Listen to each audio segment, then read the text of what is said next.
क्या नैरेटिव नूरा कुश्ती का एक स्वरूप है? इसमें बेसिकली क्या होता है कि सरकार या सिस्टम चलाने वाली अथॉरिटी के लिए सबसे आसान ये रहता है कि मतलब लोगों में इतना ज़्यादा वो भेद खड़ा कर दो कि लोग आपस में लड़ते लड़ते ही परेशान हो जाएं। जैसे अगर आप देखोगे कि इंडस्ट्रियल जो डेवलपमेंट है वो एक पर्टिकुलर इलाके में हो रहा है, एक पर्टिकुलर इलाके में ही चीज़ें पैदा हो रही हैं कि लोग मजदूर बन के वहाँ जा रहे हैं। अब बेसिकली ये कि रिसोर्सेज का इम्बैलेंस सबसे बड़ा प्रॉब्लम होता है जो सोसाइटी में इम्बैलेंस क्रिएट करता है। ये इम्बैलेंस क्रिएट करने के लिए बहुत सारे तरीके होते हैं। जैसे एक तरीका मैंने आपको बताया कि इंडस्ट्रियल डेवलपमेंट है जो कि लॉपसाइडेड किया जा रहा है, वो एक पर्टिकुलर एक सिस्टम के तहत किया जा रहा है। लोगों को लग रहा है कि हो गया, हो नहीं गया, वो कर दिया, किया गया है, जानबूझ के किया गया है। इसी तरह से ये जो आरक्षण का है या जो ये नैरेटिव वाली बातें हैं, इसमें भी एक लॉपसाइडेड डेवलपमेंट के लिए ही किया जा रहा है। बेसिकली क्या हो रहा है कि जैसे आरक्षण आपने सेंट्रलाइज वे से आपने लागू कर दिया है, उसमें ठीक है कुछ जातियां फ़ायदा उठा रही हैं। कुछ जातियां कौन सी फ़ायदा उठा रही हैं? जिनके पास रिसोर्सेज पहले पहुंच गए या जो शहर में पहले से हैं, जिनको कोचिंग की सुविधाएं उपलब्ध हैं या जिनके पास करेंसी पहले से ज़्यादा है।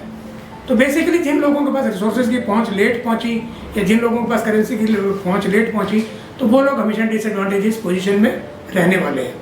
तो ये चीज़ें सिर्फ ये नहीं है कि सिर्फ इंडिया में की जा रही है, चाइना में भी इस तरह की बातें हैं। जैसे शंघाई यूनिवर्सिटी के बारे में मैं आपको बताता हूँ। शंघाई यूनिवर्सिटी कहती है कि हम शंघाई के जो लोकल लोगों को उनके लिए 30% सीट रिजर्व करेंगे और बाकी लोगों को 70% सीट देंगे। अब शंघाई में कितने बच्चे होंगे, उनके लिए 30% सीट रिजर्व कर दी और बाकी रेस्ट ऑफ चाइना के लिए हमने 70% सीट रिजर्व कर दी। तो जो रेस्ट ऑफ चाइना में जो ऐसी जगहों पर बैठे हैं जो कि फार है, जो रिसोर्सेज से दूर है, ये डिसएडवांटेज हमेशा रहेगी कि वो बड़े कॉलेजेस में, बड़ी यूनिवर्सिटीज़ में पढ़ाई नहीं कर सकते हैं, बड़े रिसोर्सेज को कंट्रोल नहीं कर सकते हैं क्योंकि वो रिसर्च नई बातें आएंगी नहीं। वो शंघाई यूनिवर्सिटी शंघाई के लोगों की ही बातों को सर्कुलेट करती रहेगी तो कंट्री में इम्बैलेंस बना रहेगा। सेम चीज़ें इंडिया में भी हो रही हैं कि एक पूरा वर्ग बन गया है जिसके पास रिसोर्सेज का कंट्रोल है, वो हर जाति में है, हर तरीके से है।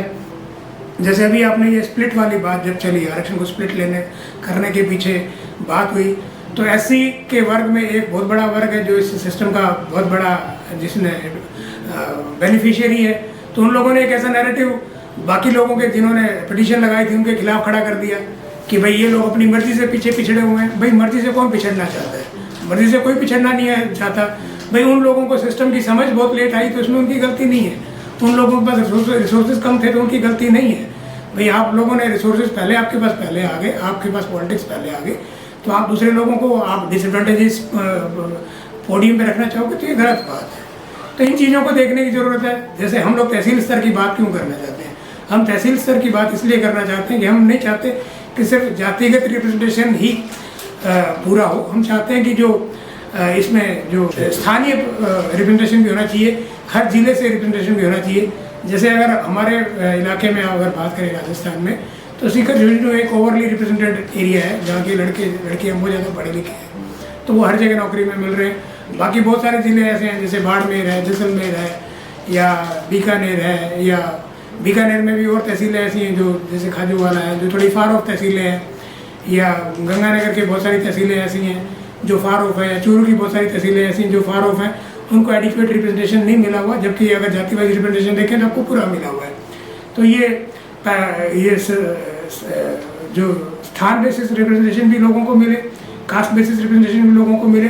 तो इस तरह की पॉलिसी बनाने की ज़रूरत है कि ये इम्बैलेंस क्रिएट हो, इस इम्बैलेंस को मिटिगेट किया जा सके, इस इम्बैलेंस को ख़त्म किया जा सके और लोगों में इक्वालिटी दिखाई जा सके, इक्वालिटी ऑफ अपॉर्चुनिटी जिसको रियल में बोलना चाहिए। तो इसकी हमें सोचने की ज़रूरत है।